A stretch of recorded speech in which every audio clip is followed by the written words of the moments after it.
Muito boa noite, caro telespectador. Seja bem-vindo ao programa Pontos de Vista com Tomás Vera Amaro, quem desde já cumprimento. Muito boa noite, Tomás. Seja bem-vindo ao programa 2. Boa noite, Boaventura. Obrigado. Muito bem, caro telespectador, Pontos de Vista 2 traz 5 temas. São eles a exclusão da ajuda e, por consequência, de Samora Machel Júnior na corrida eleitoral ao município de Maputo. Vamos também falar dos novos recursos da RENAMO, das irregularidades nas contas do Banco de Moçambique, da proposta de orçamento de Estado e lá mais para o fim vamos também falar das fragilidades na atribuição de nacionalidade moçambicana. Mas antes disto, Tomás escolheu como facto da semana o Dia Internacional da Democracia que se assinalou ontem. Tomás?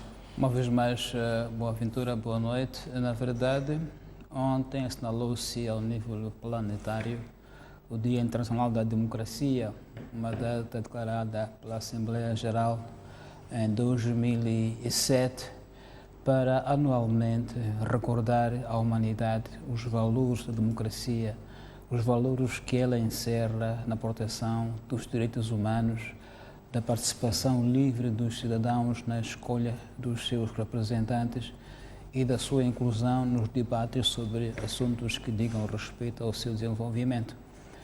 Numa altura em que estamos entrando no ciclo eleitoral prolongado, vale a pena sempre recordar esses valores democráticos que se baseiam sobretudo na participação cidadã de forma livre e aberta nos processos, como as eleições autárquicas que agora estão na ordem do dia. E todos os estudos que se fazem dizem que eleições autárquicas são aquelas que permitem o cidadão estar mais próximo do poder, porque é uma escolha entre vizinhos e, portanto, há uma possibilidade de uma maior proximidade entre a política e os cidadãos.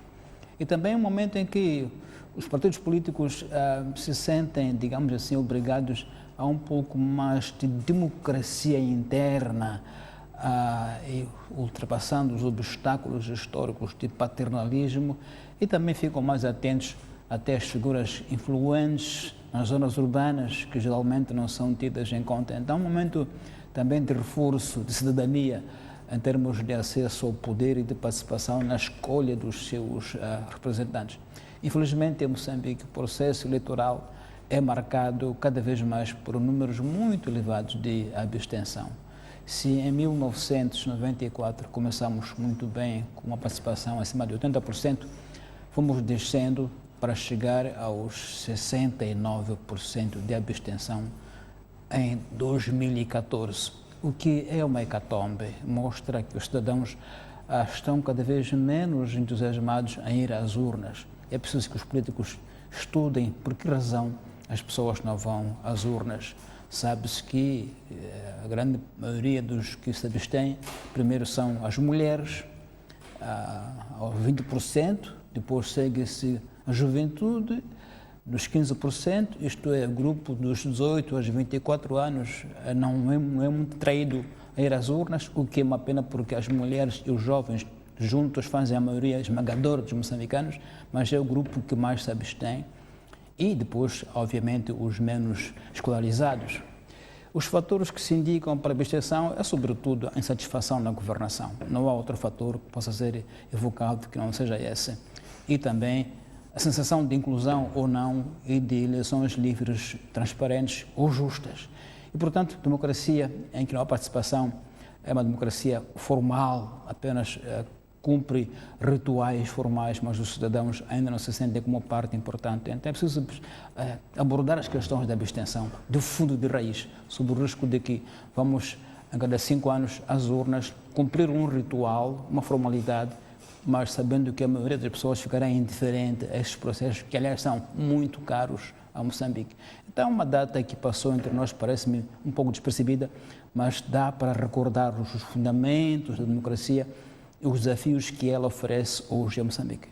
Se calhar por conta também foi Dia Internacional, foi Dia Mundial da Limpeza, foi uma agenda também que se sobrepôs ao Dia Internacional da Democracia. Sim. Muito bem, Tomás, vamos avançar e vamos falar da exclusão da ajuda, que significa, no fundo, a saída de Samora Machel Júnior da corrida ao município de Maputo. A minha primeira pergunta é: qual é a sua análise ao conteúdo do acórdão que foi decidido pelo Conselho Constitucional?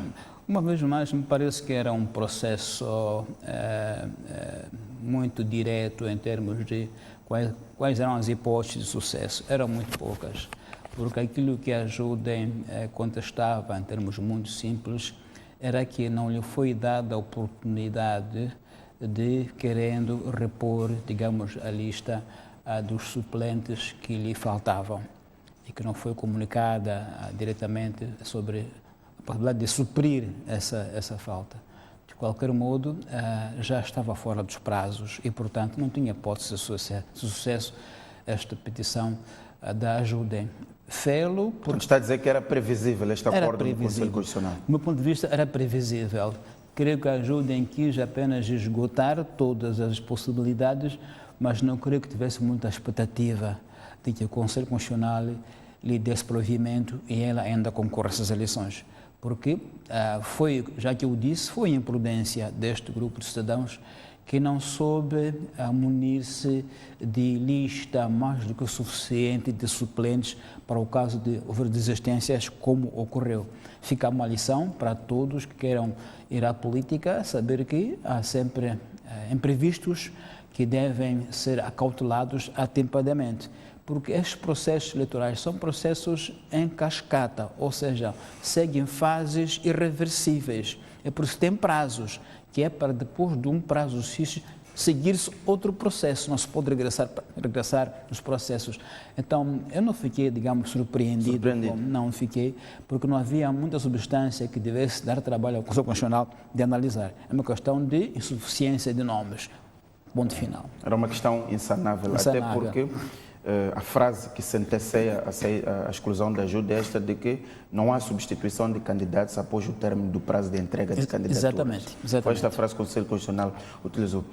Tomás, no seu entender, qual é o futuro de Samora Machel Júnior? Aliás, esta candidatura da Ajudem passou para o espaço mediático e foi bastante discutido exatamente por Samora Machel Júnior ter entrado na corrida. A minha questão é o fim da linha para Samora Machel Júnior ou pode ter outras vidas no mundo político fora da Frelimo? Pois, como já que eu dizia em outras ocasiões, depende muito daquilo que possa ser a sua estratégia para entrar no mundo da política.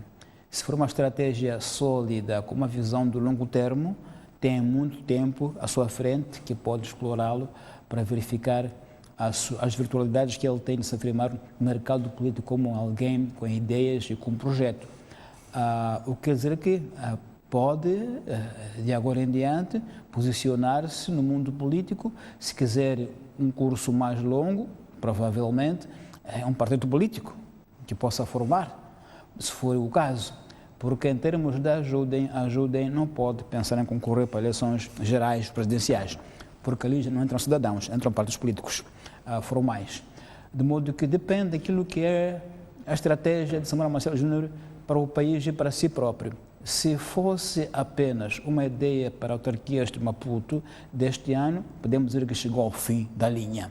Não tem mais o que fazer no quadro das autarquias locais de Maputo. Seria ou não uma derrota para Samora Machel Júnior? É claro que é uma derrota, porque a intenção dele, primeiro, era ser parte da lista do Partido de Frelimo, na cidade de Maputo.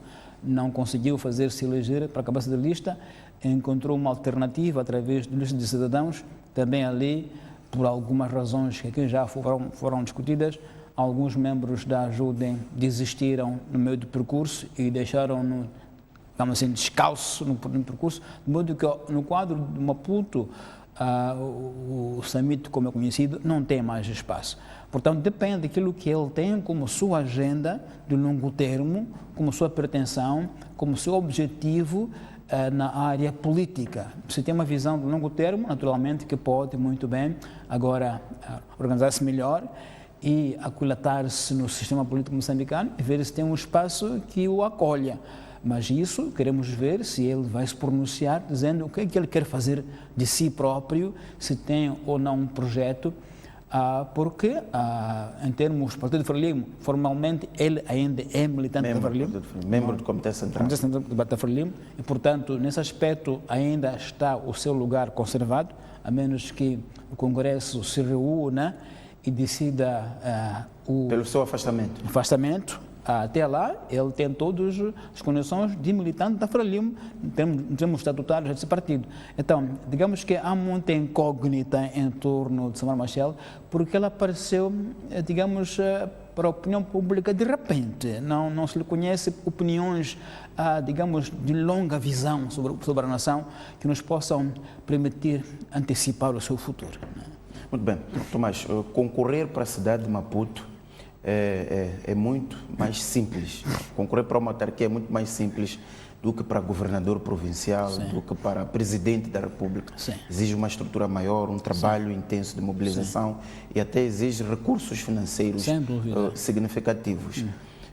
Qual seria a margem de Samora Machel Júnior, a hipótese de Samora Machel Júnior, se ele decidisse avançar, ainda que fosse via um partido político, para eleições de governador provincial ou presidente da República, que são os espaços políticos que restam por explorar, pelo menos nos próximos anos? Bom, primeiro, não podemos para já excluí-lo de membro da Frelimo. E, portanto, ele ainda é membro da Frelimo, e tendo ele plano e intenções de concorrer, por exemplo, para governador provincial, nessa condição, o poderá fazer se o partido o endossar para essa posição. Portanto, na ideia de que ainda é membro da Frelimo, pode muito bem, se o partido o endossar, concorrer para governador provincial de Maputo, por hipótese. Do outro modo, as eleições gerais e presidenciais, como já o dissemos, só admitem partidos políticos ou candidatos independentes para presidente da República. Ora, esta categoria de candidato independente é uma categoria muito exigente, porque significa que você concorre como cidadão, mas deve ter, ainda assim, uma máquina nacional que o projete para todo o país ao longo de longo tempo de campanha com muitos custos financeiros e logística complicada. Mas não se exclui essa hipótese de que o Samora Machel Júnior, tendo condições políticas adequadas e tendo condições logísticas suficientes, possa candidatar-se como independente em 2019, para eleições presidenciais. E, portanto, há todo ainda um leque de possibilidades, mas repito... Que só ele próprio pode esclarecer. Pode esclarecer o que ele quer fazer de si próprio, qual é o seu projeto, com quem que ele conta e como é que quer fazê-lo. Nós agora só podemos especular, visto que ele apareceu no mercado político, e, portanto, temos que analisar quais são as hipóteses que ele tem, mas depende daquilo que ele próprio vai dizer ao público sobre o que quer fazer de si próprio e de Moçambique. De qualquer forma, Tomás... De alguma forma, Boaventura, eu penso que, pelo bem ou pelo mal, ele teve o mérito de provocar um debate interno na Frelimo. Este é um mérito que se deve lhe reconhecer. Ou seja, o mérito de discutir até que ponto os partidos políticos estão disponíveis para debate interno, estão disponíveis para um espaço mais aberto de escolhas, democracia interna, até que ponto este espaço pode ou não pode ser esticado. Digamos que ele esticou até os limites o espaço interno da Frelimo. É um pouco também esse o mérito das autarquias locais. Obrigam os partidos a um debate interno mais vasto, porque é para dar espaço àquelas setores que não são do topo do partido, são locais, mas têm ideias próprias. Então, nesse aspecto, eu acho que teve algum mérito, provocou um debate interno no partido de Frelimo. Creio que até trouxe algum nervosismo que foi visível. Isso é um mérito que se deve reconhecer, acho eu. Muito bem, Tomás, de qualquer forma, Samora Machel Júnior nunca mais vai ser visto da mesma forma dentro da Frelimo como era no passado. Por isso mesmo. Ou seja, nós temos todos, ao longo de todo o tempo de Moçambique Independente, uma ideia do Partido Frelimo, que é um partido que pode ter internamente diferenças, como as tem tido e as temos comentado, mas na hora das questões fundamentais, a Frelimo aparece sempre unida e diz mais unida do que antes. É a linguagem que sempre traz nos momentos de crise ou de aparente dissensão ou de aparentes secções internas ou tendências internas. Desta vez não foi possível haver esse discurso, porque, de uma forma ou não, formal ou informalmente, o movimento da ajuda exprimiu alguma dissensão, exprimiu alguma renitência em relação aos poderes centrais e, portanto, isso coloca Samora Machel Júnior numa ideia de que terá despoletado a hipótese de dissensão formal no Partido Frelimo, ainda que não tenha resultado em candidatar-se como ele queria, mas deu o debate que deu. Acho que em termos históricos isso não se pode descurar, como houve uma ocasião em que alguém, mesmo o Presidente Frelimo, insistiu numa ideia de que pode ter uma candidatura independente sem sair do Partido Frelimo. Muito bem. Tomás, vamos falar de Venâncio Mondlane, nomeadamente os novos recursos da RENAM. A RENAM tenta agora argumentar de duas formas. Tenta deitar abaixo o argumento usado pela CNE de incompatibilidade e diz que a CNE, ao tomar aquela decisão, feriu princípios constitucionais como o da igualdade. Há aqui alguma hipótese para Venâncio Mondlane?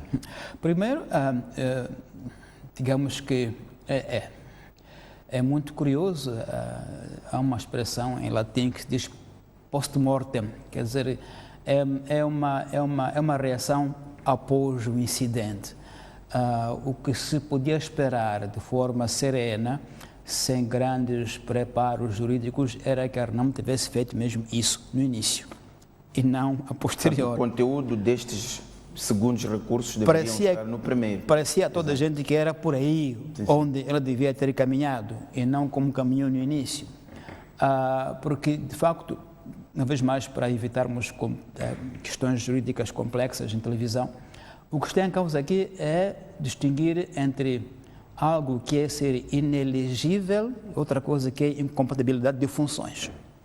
E, portanto, segundo diz a RENAM, nesta petição, o MDM não é parte legítima para pedir que ele fosse impedido nos termos que pediu, porque nos termos da lei, só os autores da lista é que podem reclamar. Podem fazer isso. No caso, a RENAM. No caso, a RENAM devia fazer, não o MDM. Bom, esta é uma questão que tem que ser verificada. Eu acho que talvez era essa a questão inicial que a RENAM devia ter suscitado no início e, portanto, verificar se o MDM era parte legítima para pedir o seu afastamento da corrida eleitoral. E depois, associado a isso, há uma questão também que eu acho que a CNE não deverá furtar-se para sempre, porque se este pedido do MDM de afastar Venâncio Mondlane é de acolher, penso que é o dever legal da CNE verificar que há um caso semelhante, que não pode fazer de conta que não existe, porque existe, semelhantíssimo, já que o dissemos. E, portanto, a CNN não pode ter essa dualidade de critérios. E deve se perguntar à CNN por que não agiu em conformidade. Que estamos a falar no caso de Silvério Ronguane. Sim. Está nas mesmas situações que a de Venâncio. Dr. Ronguane, bom, uma pessoa da minha maior estima, até temos laços de parentesco, para quem eu não saiba, não é isso que está em causa, tem em causa é a lei. E, portanto, aí também é uma questão que a CNN deve nos explicar como cidadãos o que é que se passou. Daí que numa segunda linha a RENAM vai por esta ideia de ferir princípios constitucionais como o da igualdade, evocando a situação de Silvério Ronguane. Exatamente. Agora, a outra questão é essa que a RENAM levanta, a Conselho Constitucional, é realmente a de que se ele deixou de exercer funções na Assembleia Municipal de Maputo e foi para a Assembleia da República, não renunciou, portanto, não abandonou qualquer cargo. Ele assumiu um cargo e deixou o outro porque eram incompatíveis legalmente.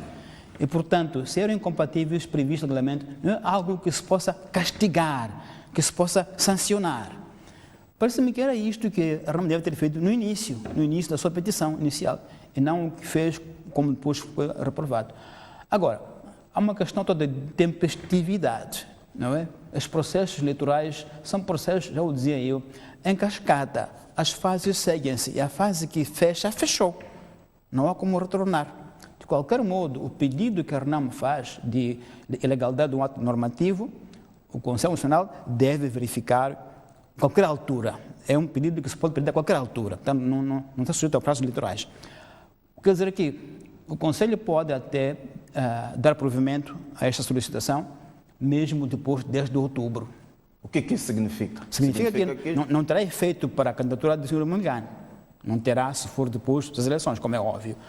Enfim, fica na jurisprudência, mas não tem um efeito, isto é, não se pode mandar de volta o Venâncio Mondlane concorrer fora dos prazos. E existe esse risco, olhando para a ideia de que faltam poucos dias para o dia 10, menos de um mês? Em teoria existe. O Ministro do Conselho, de forma extraordinária, se reúne amanhã e delibere e considera que é um direito fundamental de participação política e, portanto, de forma extraordinária, acelera o processo, mas o risco de a deliberação ocorrer fora dos prazos está lá.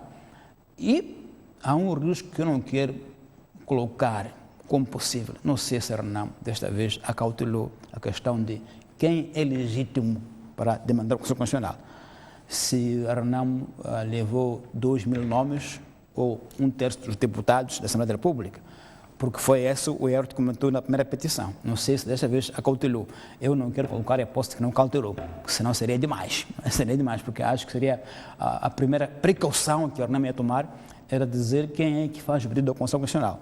Se é 1/3 dos deputados, que ela, a RENAM, os tem no Parlamento, ou então 2.000 nomes dos seus militantes também os tem. Vamos supor que esse assunto não se coloca. Portanto, que a RENAM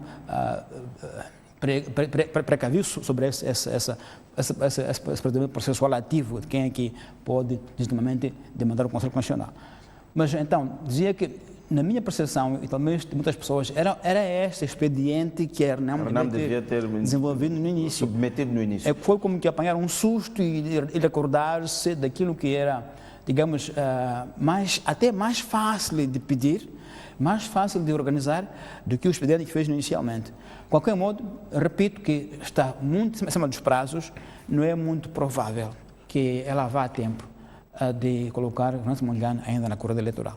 Mas isto levanta uma outra questão, Tomás, é que neste momento, quem é que é candidato da RENAM para a cidade de Maputo? Hermínio Moraes faz campanha, Venâncio Mondlane também faz campanha ao mesmo tempo. É o que eu digo. Temos duas caras sem saber claramente quem é à espera da resposta deste recurso. É o que eu digo, o direito processual eleitoral é em cascata, portanto são fases, não se pode voltar para trás. Eu acho que isso, salvo o meu entendimento, penso que este é um risco muito grande que a RENAM tem que ter em conta, que não se pode voltar para trás. O processo vai seguindo nas fases sucessivas e, portanto, se já está o Hermínio Moraes a fazer campanha, assumiu como número 2 da campanha. A lei não poderá ainda aceitar que volte o candidato que já deixou de ser porque, em alguma fase do processo, ficou inelegível e voltar a fazer campanha. Então, há uma questões processuais que me parecem muito delicadas, que a RENAM deve ter em conta e ficar atento a essas questões processuais, porque sempre parece-me que a RENAM teve fraqueza nas questões processuais, nas questões de forma destas suas requerimentos do Conselho Constitucional e a CNE. Portanto, há hipóteses de Venâncio Mondlane não passar. Bastantes hipóteses. Me parece que sim. A hipótese de ele voltar à campanha me parece mínima. Exato. Mesmo mínima. Colocando um cenário em que o Venâncio Mondlane não participa neste processo, a ajuda já está decidida, não vai participar.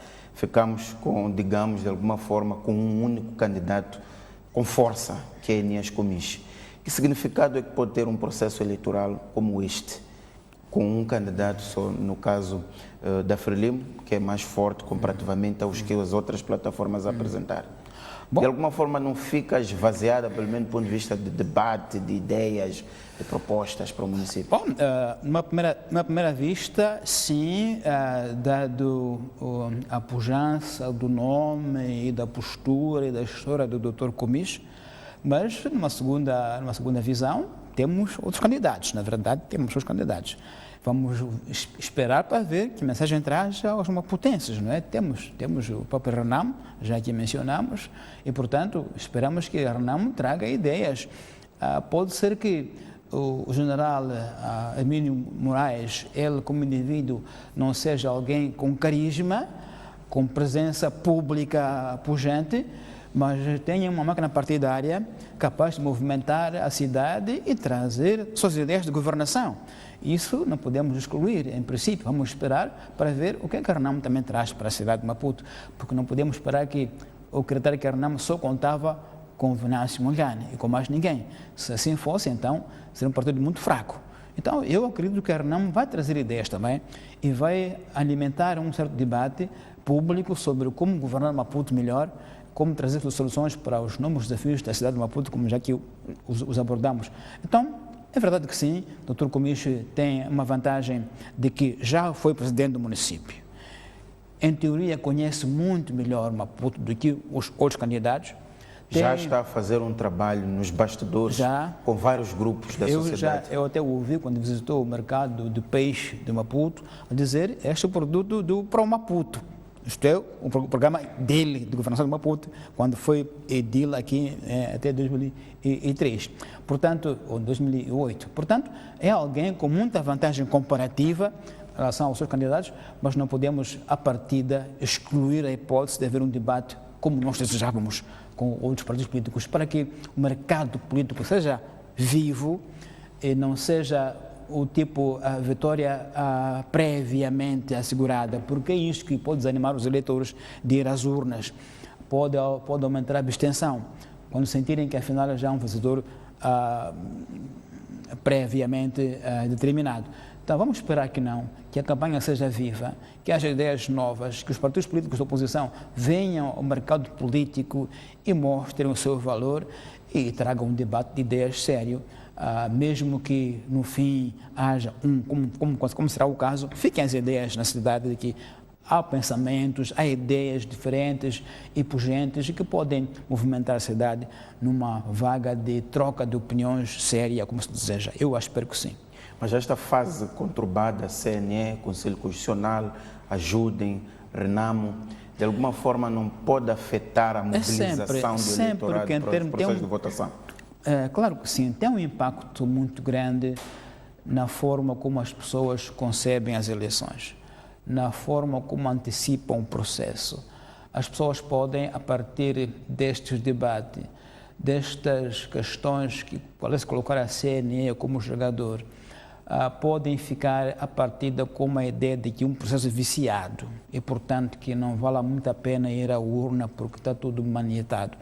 É um risco negativo que pode muito bem agravar os índices de abstenção que aqui já referimos, sem dúvida. E será infeliz que assim seja, mas penso que sim, é inevitável que todo o debate em torno das candidaturas, das rejeições, possa desanimar o eleitorado, possa acentuar os níveis de abstenção, sobretudo das camadas jovens, o grupo dos 18 aos 24 anos, que provavelmente gostaria de ver um novo discurso, uma nova dinâmica, um novo calor discursivo na política e pode, se calhar, esse calor discursivo não aparecer e pode certamente acentuar a abstenção. Acho que sim. Muito bem, vamos continuar a acompanhar estes temas, até porque há mais ou menos 2, 3 meses que este tema não sai aqui da nossa agenda. Mas vamos então passar para outro tema, que são as irregularidades nas contas do Banco de Moçambique, detectadas pela auditora KPMG, que emite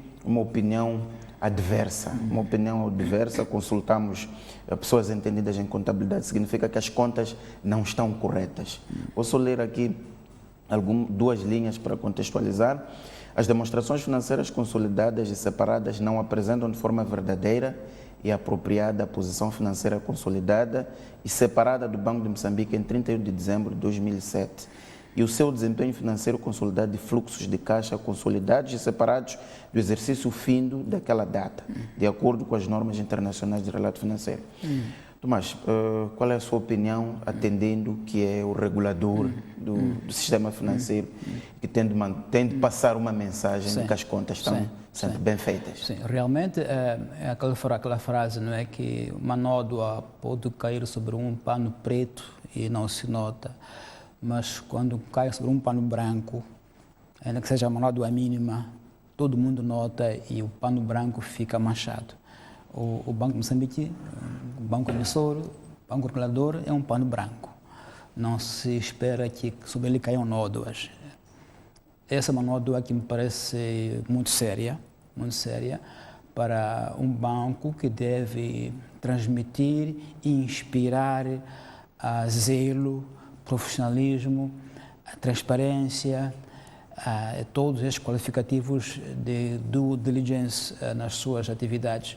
E, portanto, é um banco que, quando fala com autoridade moral.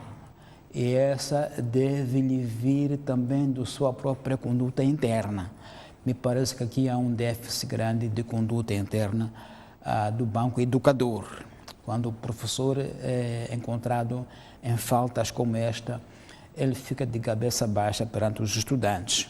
Eu penso que esta é, digamos, a imagem que ficou, sobretudo porque esta auditoria vem associada ao caso de Corranha, que herdou, passa a expressão, o Mozabanco, e aí também foi um processo não isento de polêmicas. Exato. O próprio Conselho Central de Ética Pública se pronunciou de forma não abonatória sobre a conduta do Banco de Moçambique enquanto concorrente, ao mesmo tempo mediador do processo.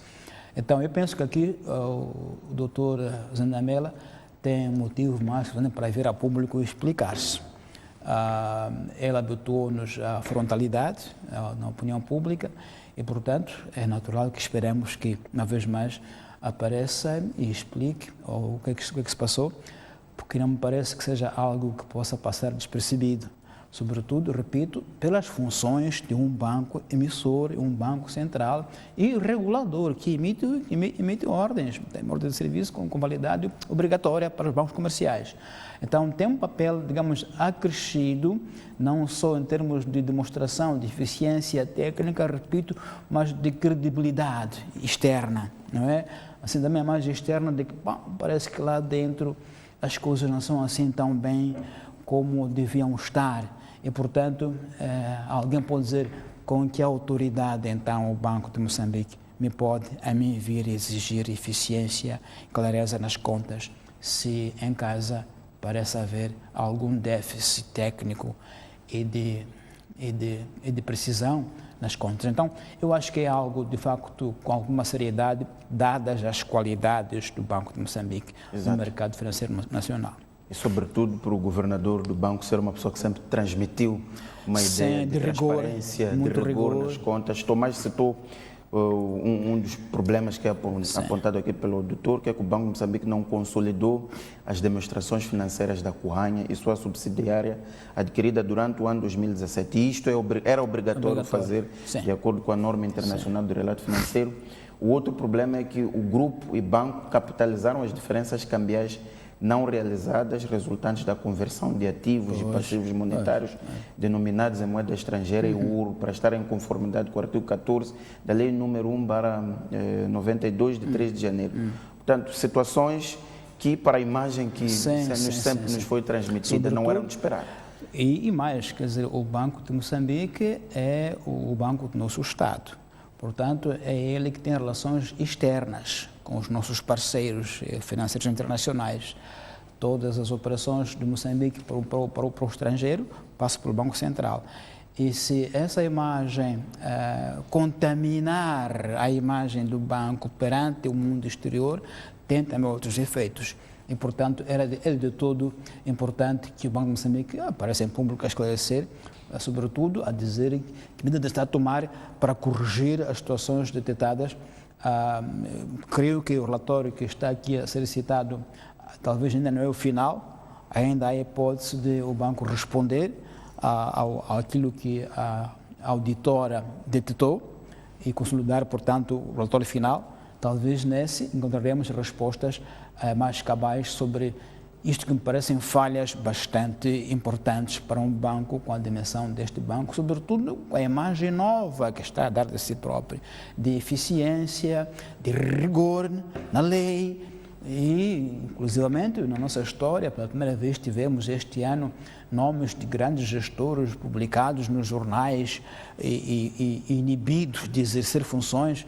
Portanto, toda essa decisão do Banco Central, algumas contestadas porque colocam em causa o nome de pessoas em processos, ainda corriam seus trâmites, mas todo esse expediente que o Banco de Moçambique trouxe este ano criou na ideia de um local de muito rigor. E, portanto, tem que fundamentar esse rigor em casa também.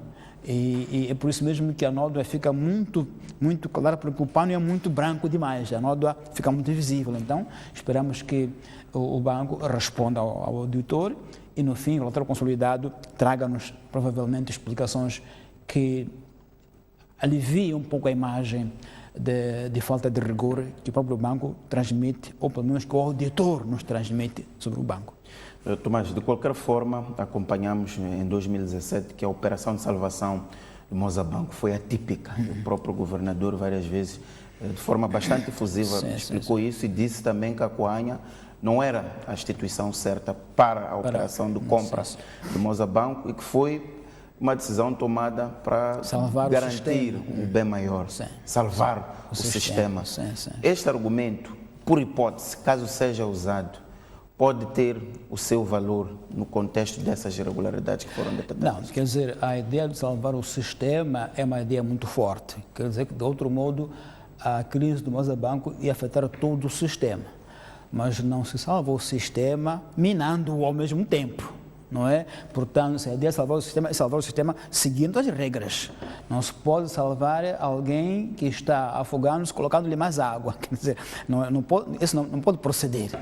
Então, salvar o sistema bancário, como foi o protesto usado, deve demonstrar que a salvação foi feita seguindo as regras próprias impostas nesse tipo de processos.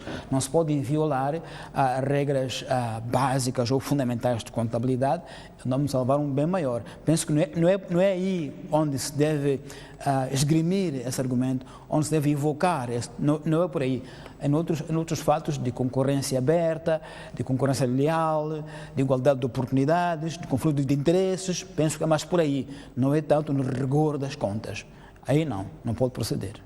Muito bem, Tomás, vamos passar para o nosso outro tema, que é a proposta de Orçamento de Estado, que foi aprovada pelo Conselho de Ministros e vai avançar até o fim deste mês na Assembleia da República. A proposta mais detalhada, escrita, ainda não está disponível, mas o Governo apresentou os elementos, as informações macroeconômicas. Prevê-se um crescimento de 4,7%, um ligeiro aumento comparativamente a este ano, que é de 4,5%, é a previsão. Uma inflação controlada de 6,5%, bastante aceitável. Prevê-se também que em 2018 as reservas internacionais líquidas estejam a níveis confortáveis de mais ou menos 6 meses. Vimos o FMI a dizer que está completamente alinhado com as autoridades moçambicanas e até a maior parte destes dados macroeconômicos vão de acordo com aquilo que são as previsões também do nosso governo. Qual é a sua opinião relativamente a estes dados e a projeção dos números para o próximo ano? Bom, eu penso que, como bem diz o Boaventura, não há muita novidade em relação ao orçamento deste ano, 2018. Os números quase que se repetem. O nosso crescimento do PIB não é muito grande. Ainda estamos longe dos 7% em que andamos ao longo de muitos anos seguidos. Ainda estamos longe dessa meta que já atingimos. Nós estamos no 4,7%, estamos na área dos 4%. E, portanto, não há muita diferença. Aqui, nota-se sim, uma grande pujança no investimento direto estrangeiro. 5,8 mil milhões de dólares, quer dizer, o dinheiro que vem de fora, o que não é difícil de compreender com os megaprojetos. É muito fácil compreender que haja uma injeção de dinheiro estrangeiro em volumes muito elevados. Falamos dos investimentos, por exemplo, em Cabo Delgado só, não é? Cabo Delgado tem, não é só o gás de Palma, tem também o grafite de Balama, tem os rubis. Portanto, não é muito complicado imaginarmos um grande fluxo de investimento direto estrangeiro, mas não só em Cabo Delgado, em outras partes do país já há grandes projetos em vista, portanto, este dado é previsível. Agora, não há alteração grande em termos de crescimento, em termos também de despesas em relação ao crescimento. As nossas despesas continuam muito acima daquilo que podemos cobrir, mas mais do que esta visão macroeconômica, penso que aquilo que vai ser interessante ver é o plano econômico social, para verificarmos, efetivamente, como é que o plano econômico social se dirige às questões do país, às questões do povo, às questões de saúde, educação, custo de vida, como é que é abordado. Eu acho que aí sim pode haver mais debate. Neste nível de números, não há muito para onde se pegue, porque, repito, são números previsíveis e não diferem muito dos números do orçamento atual. Vamos esperar o Plano Nacional Econômico para verificar como é que o Estado aborda as questões sociais sérias de custo de vida, porque é isso que as pessoas querem saber como é que vai ser o enquadramento na área social, saúde, educação, transportes, comunicações, porque é aí onde as pessoas percebem realmente o que é isso no plano econômico e social, não nos números grandes como estes, não dizem muito ao cidadão comum, quando ouve dizer que são 4 milhões, o PIB, ou exportações, reservas externas, são importantes sim para quem é economista, mas para o cidadão que nos ouve, não tem muita relevância, ele não consegue transformar isso numa ideia de o que é que isso vai impactar em mim. Não é? Então, penso que por enquanto não há muito a dizer a Boaventura. A outra questão, Tomás, relativamente a este ponto é que o orçamento, ou a proposta do orçamento é fechada numa altura em que ainda não há entendimento com os parceiros de cooperação. Vamos avançar para 2019 sem esperar que haja o apoio que dos doadores. Sim, eu penso que este orçamento é feito mesmo nessa perspectiva de que vamos avançar ainda sem o regresso dos parceiros de cooperação, pelo menos aqueles que deixaram de pagar o orçamento geral direto. Acho que a ideia é essa, que este orçamento é um avanço sem contar com o retorno possível desses credores. Perdão. Há, entretanto, indicações, mesmo para a própria FMI e do Ministro das Finanças, de que o ambiente de crispação tende a amainar, é capaz de haver um acordo muito brevemente com esses parceiros. Já ouvi o Ministro Mariani falar nesses termos, de modo que há uma tendência de calmia, pelo menos ao nível de linguagem, não há mais aquela linguagem agressiva, não há mais a repetição em pedido de que se feche o relatório da CROL, quase 15 semanas, mas não se fala, não soube falar. E mesmo as declarações do próprio representante do FMI que vimos é mais ou menos são mais amenas. Sim, eu penso que um fator, já que o dissemos, que estimulou um pouco este amainamento é o avanço do processo de paz. O processo de reconciliação, que o presidente Nyusi deu um grande ímpeto, isso animou também os nossos parceiros. Quer dizer, que é preciso premiar também esse esforço de pacificação, de integração terrenal, dar uma chance a esse esforço.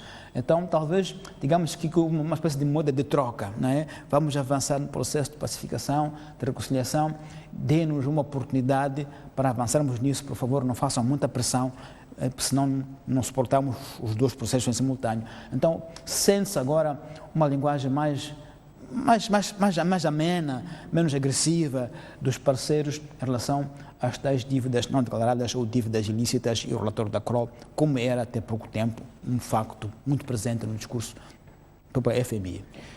Tomás, isto por um lado. Por outro lado, há também que fazermos a análise destes anos que vivemos sem a ajuda dos parceiros de cooperação. Sim. Os custos que isso teve, mas sobretudo a ideia de que somos capazes de sobreviver. Não, Boaventura, não. Essa ideia não é a ideia correta. Realmente o impacto na saúde é muito sério. Na saúde, na educação? Na educação é muito sério. Portanto, não estamos a ser capazes. Não, penso que não devemos cultivar esse espírito, porque há graves crises na saúde. Talvez em Maputo não se sinta muito, mas se você for ao distrito, a situação no centro de saúde é grave, realmente grave. Não há, os fármacos mais básicos não existem. Os médicos estão desanimados, porque não conseguem trabalhar, ficam frustrados. Portanto, a crise está... Custos elevados. Há custos sociais elevadíssimos e estão sentidos, existem no campo. Agora, como Estado, nós não sobramos, estamos aqui, mas não podemos descurar que há crise. Sim senhor, as pessoas sentem no campo isso, o mercado do emprego sente-se muito disso, as empresas sentem muito isso, o próprio Estado há pouco tempo já anunciou que vai pagando algumas dívidas ao setor privado. Tudo isso tem impacto na vida das pessoas, porque ficam com menos emprego, com menos hipóteses de investimento, com menos acesso à saúde, com menos medicamentos. Então, aí temos em crise. Agora, é verdade que mostramos um nível de resiliência, como disse o Presidente, muito elevado, mas isso não descura que estamos ainda em crise, não descura. É preciso resolver os problemas de qualquer forma sem dúvida. E chegar a um entendimento com os parceiros de cooperação. Sem dúvida. Não se pode pensar que podemos ver assim. Não é por aí. Penso que não é por aí. Muito bem, Tomás, vamos avançar para o nosso último tema, que são as fragilidades na atribuição de documentos de identificação, em particular nacionalidade. Vimos uma notícia na imprensa internacional em 43 indivíduos foram detidos na China, acusados de tráfico de droga e de pessoas e portavam nacionalidade moçambicana.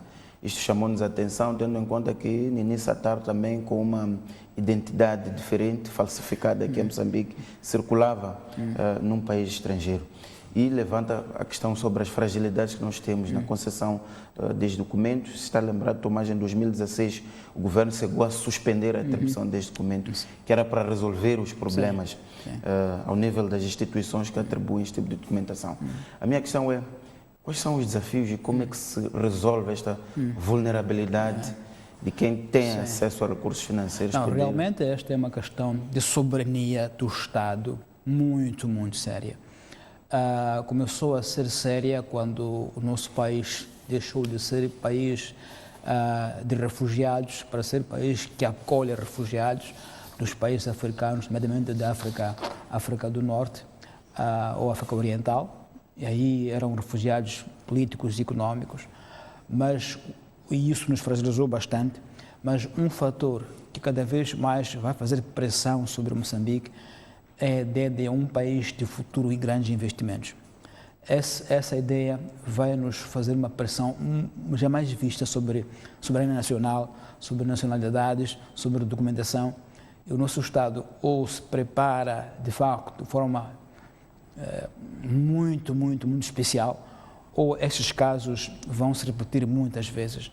Há de haver uma avalanche, sem dúvida, muito grande de estrangeiros para Moçambique, procura de oportunidades, procura de negócios, procura de emprego, e vão fazer muita pressão sobre o serviço de imigração e vão incentivar a corrupção. Isso podemos escrever porque vai acontecer. E, portanto, o caso que agora foi detectado na China, talvez é um caso. Quantos mais não são detectados? Como é que essas pessoas têm documentos moçambicanos, passaportes moçambicanos? Quer dizer que, ao mesmo tempo que é uma pressão previsível e grande, há uma vulnerabilidade também grande das instituições moçambicanas que emitem documentos.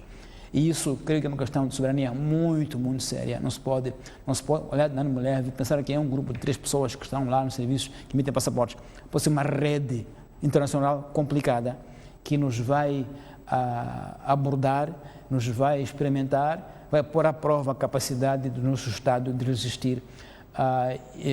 Vai-se ver isso certamente nos próximos tempos, porque as indústrias de gás, as indústrias de carvão, indústrias de grafite, são indústrias que trazem muita gente. E se o país não estiver preparado, solidamente preparado, vai-se começar por aí a grande maldição de recursos. Não é só em relação aos impactos nas comunidades, mas os impactos na soberania do Estado. Vai ser corroída muito seriamente se o Estado realmente não tomar isto como uma questão central de governação nos próximos tempos. Reforçar a questão da identidade moçambicana, reforçar a emissão de documentos de identidade, reforçar as fronteiras. Quer dizer, há todo um conjunto de questões de soberania que eu quero sublinhar que vão nos pôr à prova nos próximos tempos, sem dúvida. E esse é um indicador de que vem aí uma grande batalha de soberania nacional sobre documentos de moçambicanidade, documentos emitidos aqui e acolá, que as pessoas vão querer a todo custo obter para serem moçambicanos. E aqui a grande questão é o que se deve fazer, porque o Estado tem esta informação, tem esta planificação de que vai receber importantes investimentos, que Moçambique é atrativo neste momento.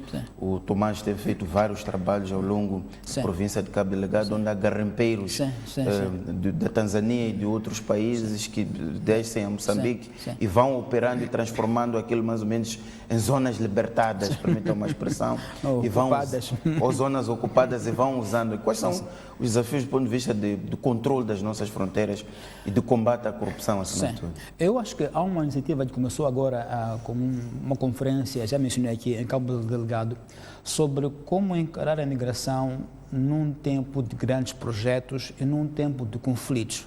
Ou seja, temos dois fatores importantes que nos colocam como país de recepção de pessoas no estrangeiro.